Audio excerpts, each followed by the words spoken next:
Bill Price. I live outside of Seattle, Washington. I've been here for a number of years. Found myself up here when Jeff Bezos was hiring a worldwide VP of customer service. So I fortunately got the job about 26 years ago, 27 years ago to work at Amazon. And after that, after leaving, I formed a consulting firm, and we've been helping companies improve their customer experience and control costs. A whole variety of tools that we have applied over the years as consultants. Now I've got a new AI company that does most of that automatically. It's called Intendra AI. So staying on top of all the LLMs and other hot trends in the marketplace to solve these problems once and for all. So it's been an exciting run the last 20 years or so.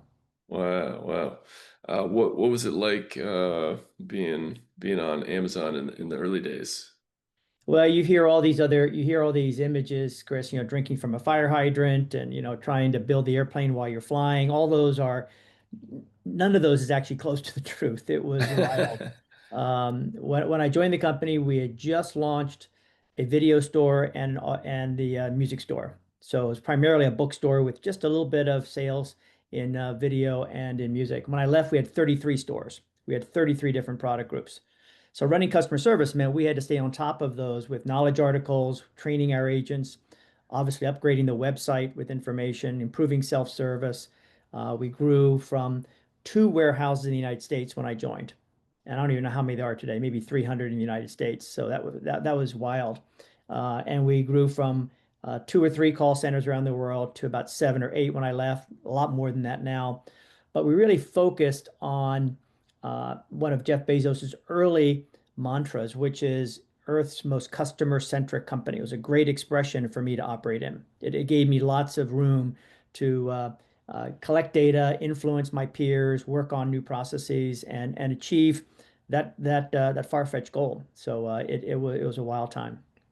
Mhm. Wow, wow. So how did you decide to start consulting? Well, here's the crazy thing. I actually had a term sheet from a venture capital firm to form my own company before I got the headhunter call for Amazon. And it was a concept that I called e-care.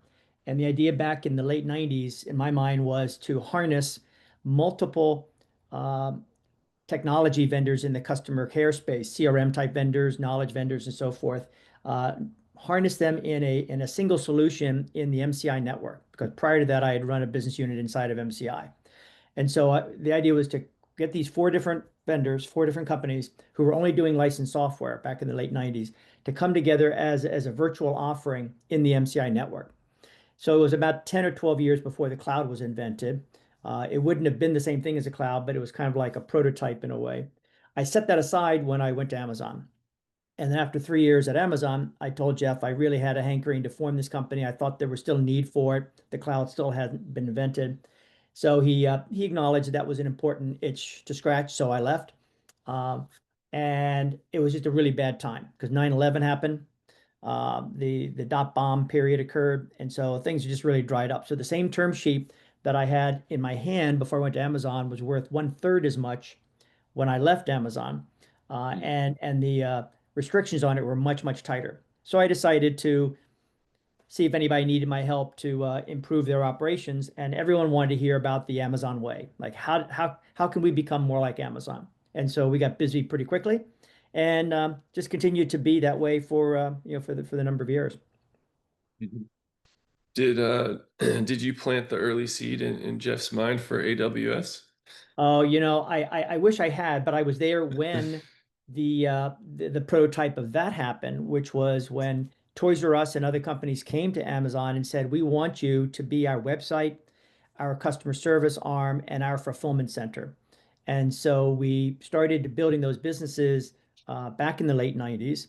And AWS was definitely a springboard from that or sprung from that concept because we were already by that time, I think when I left, we had like seven or eight different logos, seven or eight different companies that were renting space basically on the website, or actually it was a different website, but it was on the Amazon servers. They were using my customer service reps in their name, and we were fulfilling for them out of the fulfillment centers, the warehouses. And so it was a big step to go to AWS, but you can see the evolution when we started to do work for these other branded companies. Hmm. Okay, cool. Got it. So, once you started consulting, how did you get traction there? Mhm. Well, I think going back to what I said a few minutes ago, Chris, it was this intrigue with how does Amazon do it? Yeah. Amazon has been notoriously secretive. I had permission from Jeff to speak publicly when I was there and to describe what I was doing and what we were doing as a company. And so I was able to start sharing with companies what I called the Amazon way of doing things, and it surrounded or it embraced an expression that I gave to Jeff when he interviewed me for the job. He asked me what was my philosophy for running customer service, and I told him, well, the best service is no service. The best service should be no need for service because stuff needs to work right. And I guessed correctly, as it turns out, that Amazon, the only reason customers contacted Amazon for help was either they were confused or something didn't work right, something broke. And so I started using this expression, the best service is no service. That got some traction. That became the title of my first book in 2008. And that in turn spawned a lot of additional interest in among readers and among practitioners in figuring out, well, how can we make that happen? So basically, I built on what I'd done back at MCI, actually, brought into Amazon as the best service is no service. And then we wound up being able to apply it in a wide range of companies, telcos, banks, e-commerce companies, clearly, because that was a good fit, many other companies over the years. Hmm. Got it. Got it. So, did you become, I guess, you were a customer service consultant, and Mhm. you helped other companies, you know, mimic Amazon's great customer service. Is that fair? Mimic, adapt, find out the right solution. I mean, some of the questions we got, Chris, were like, well, we weren't born like Amazon. We didn't have a Jeff Bezos. We didn't have this grand vision of being Earth's most customer-centric company. We didn't build everything ourselves. Amazon built everything. The CRM system, customer relationship management system, the warehouse management system, the WMS, the website, all that was built by Amazon by bright engineers and IT folks in Seattle here. So we had to adapt everything to much larger companies that had been around for 40 years. Other startups that had a very different orientation. They were in a different business in e-commerce. And so that was always a fun challenge to adapt.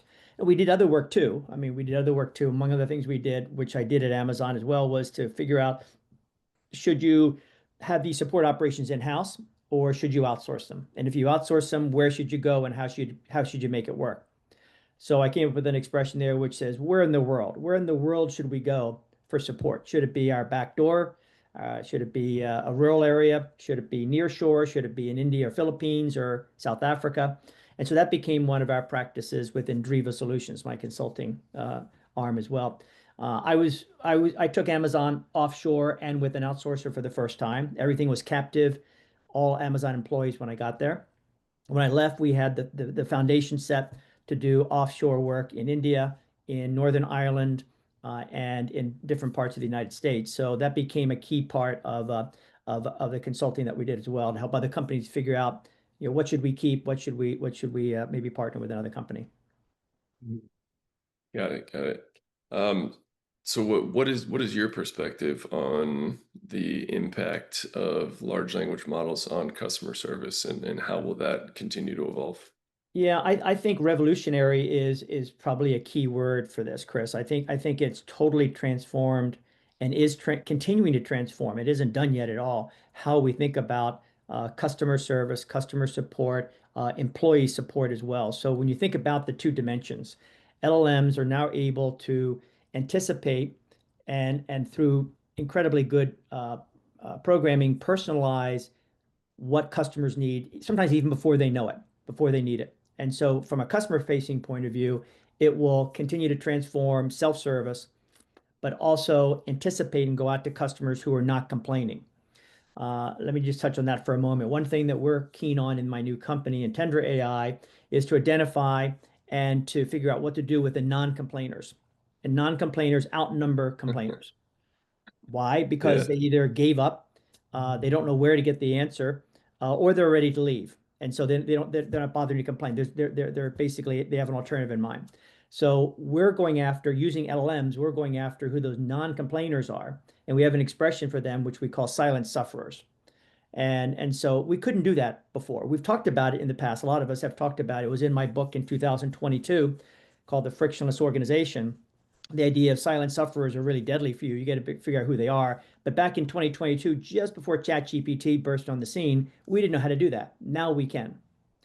From an employee point of view, LLMs are helping us to figure out what are the right solutions, what are the right knowledge articles, what are the right treatments for customers when they come into a care center or a support center, or even if they want to come in to buy something.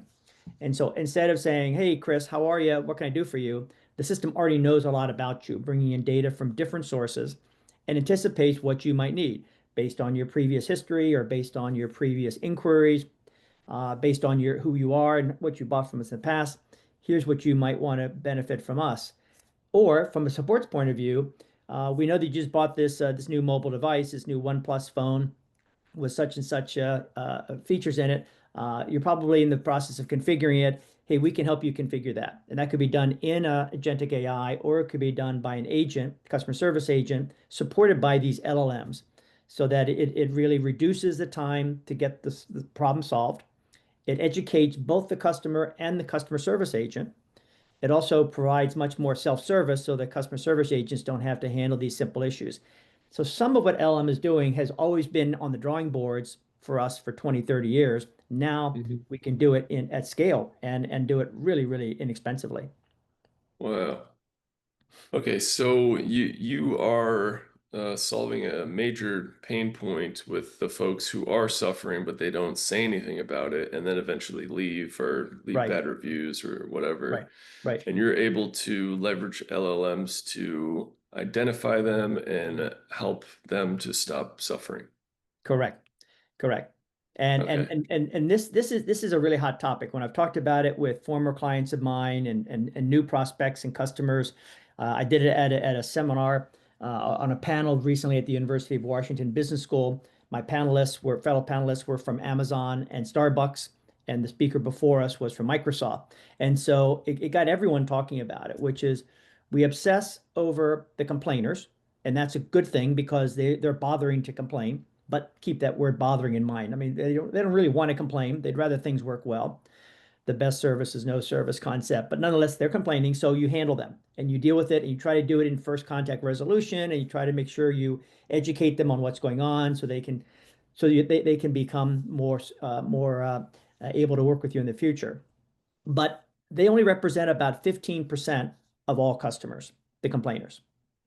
85% aren't even complaining. Now, academics have known this for decades. So what we did is we used ChatGPT and Claude and other services to mine 700 research articles to confirm the data that these different researchers have done, like hotel guests in Philippines, what are their practices and what are their problems versus hotel guests in Norway.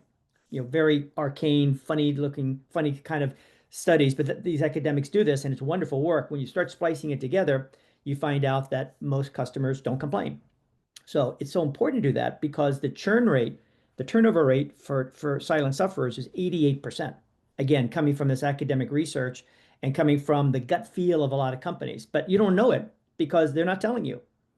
And so my tagline for this, Chris, is customers who leave don't go through an exit interview. They just leave.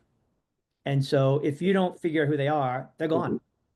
And we can probably relate to this. You probably had this experience, a bad experience at a restaurant, not worth complaining, but you don't go back again. Maybe a bad experience with some a product that you're using. You're not even bothering to contact them. There's an alternative you have. Maybe you can switch your mobile plans, or maybe you can do something else pretty quickly. Mhm. Change banks even if you really want to go that far, and you don't even complain. Mhm. So that's Wow. an area where these LLMs are proving to be incredibly impactful. And we're still Yeah. early days of this, but it's gonna be a game changer. Can you briefly explain how it works, like how it identifies these silent Yeah. sufferers' pain? I'll give you a quick example that I think all of us can understand because it gets more complicated after that. Let's say there's a packed hotel. All the rooms are booked, and there's a big event at the hotel down in the conference room or down in the ballroom, and it's loud. Let's say it's an engagement party, a wedding party, a football game party, football either European football or American football. Everyone's having a great time at this party, but there are 10 rooms above it that are getting very loud, that they can hear the noise. One of those guests calls down to the front desk and complains and says, "You got to move me to another room. I can't do my work. I can't sleep. This is crazy." And they say, "Sorry, Mr. Broadhead, we can't do that. But look, we'll knock $20 off of your hotel stay tonight, and we'll give you a free drink at the bar." Okay, good. So Chris goes down to the bar. He finds out there's no room at the bar because the party spilled over from the warehouse or from the ballroom to the bar. And so now you're frustrated a second time, and you complain to the barkeep who says, "Well, look, I'll give you this beer for free." And then you're somewhat mollified about getting a little bit of money off and getting free beer.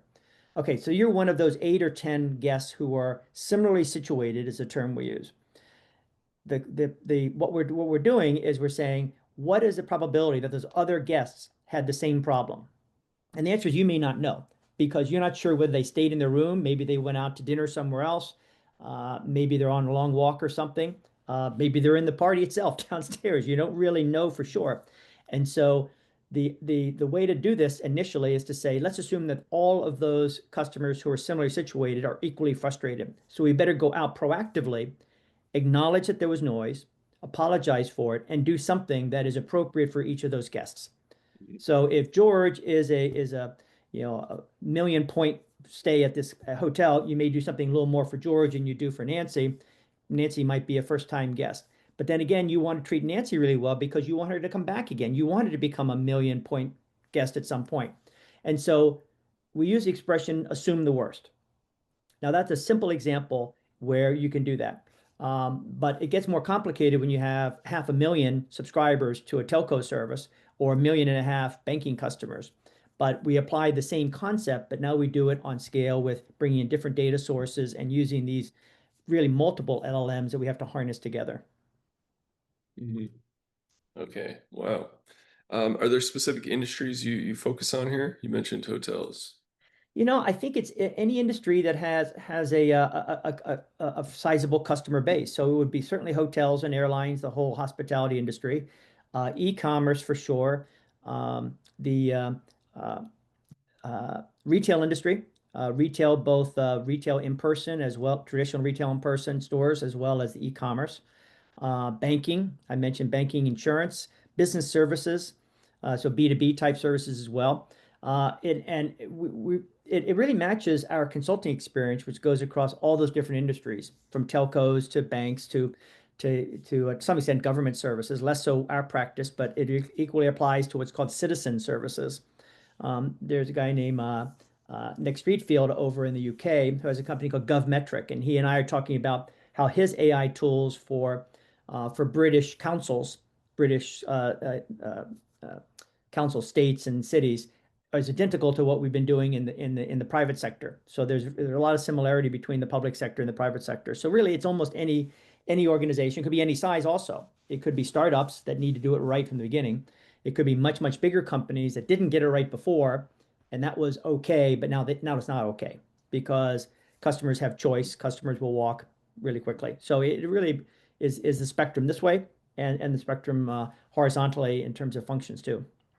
Hmm. Awesome. Awesome. That's really fascinating. And so is that and that's Intendra AI that focuses on Intendra that? AI is a new company that we formed this year. It is a Hmm. separate company from Driva Solutions, my consulting firm, which still is around and still will be around. But in Intendra AI, we are focused on understanding customer intents. Why are they contacting you? We score those intents by their emotion, by their cost, by their intensity, whether they were handled properly in terms of QA type scores, quality assurance calls. We have Intendra Compass, which tells you what to do with each of those different intents. Intents are in customers' language, like why did my internet drop?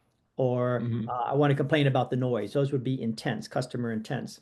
And through Compass, we were able to say, well, for this group of intents, you should eliminate them completely through root cause analysis.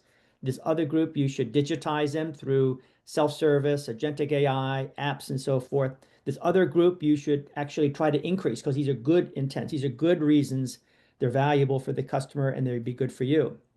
And then we Hmm. have Intendra Profile, which is a balanced scorecard at the agent level up through the enterprise. And then the last one we have is the silent sufferers, and we call that Intendra reveal because we want to reveal, we want to pull out who those silent sufferers are, those non-complainers, so we can wind up trying to hold on to them. And so it's been Got it. exciting to get this off the Wow. ground. We have some customers already and quite a few others that we're talking to. So it's exciting times. Yeah, that's fascinating. What an incredible service. Mhm. Before LLMs existed, you couldn't really uh, solve these problems. So that's incredible. We are coming towards the end of our time together. I have one final question for you, Bill. It is an open-ended question. You can take it any direction you like, long, short, big, small. The question is the name of the show. It is, what are you working towards? Mhm. Okay, I'm working towards changing the world, Chris. So if I can do that one company at a time, one set of customers at a time, I'm just trying to peel back some of the previously held notions about what should be done. One of them that I'm really keen on now is we've talked about first contact resolution in support centers or digital containment rate for self-service. We've talked about those two rates for a long time. So if a company says we have 75% first contact resolution, 75% of the time we get it right, customers only have to contact us again 25% of the time. Now with the silent sufferer concept, I'm challenging that and want to change the world in a way to say, are you really sure those 25% and 75% are correct? Because customers who don't get what they want may not come back to you at all. In other words, they may not come back a second or third time for support. They may just go away. And so you should, again, assume the worst and assume that if they don't contact you, there's a problem and you need to chase after them, not literally, but go after them and find out what's really going on. It could be that they're fine. It could be that they're okay. So basically, I'm just trying to what I'm working on and have always been working on in my career is challenge the status quo and come up with better solutions, both for customers and for employees. Awesome. Wow. Well, you're definitely walking the talk there, Bill. Thank you so much for taking the time, man. This was fascinating. Where can Ha- my audience find out more about you? Happy, Chris. It's really good. Thanks for the opportunity and good luck with all your podcasts. Thanks so much. Okay. Where can my audience find out more about you and everything Oh, you're oh, doing? sorry. Yeah, the best thing is to probably go on Intendra.ai, Intendra.ai. And my other Mhm. company is Driva Solutions, Driva Solutions.com. And I'm on LinkedIn too. So you can always reach out to me, Awesome. follow me, or Awesome. connect on LinkedIn. All right. We will link to all those in the show notes. Bill, thank you again. This was a real pleasure. Thanks, Chris. Take care. All right. And to all our listeners out there, thank you so much for tuning in and keep on growing out there, everybody. See ya.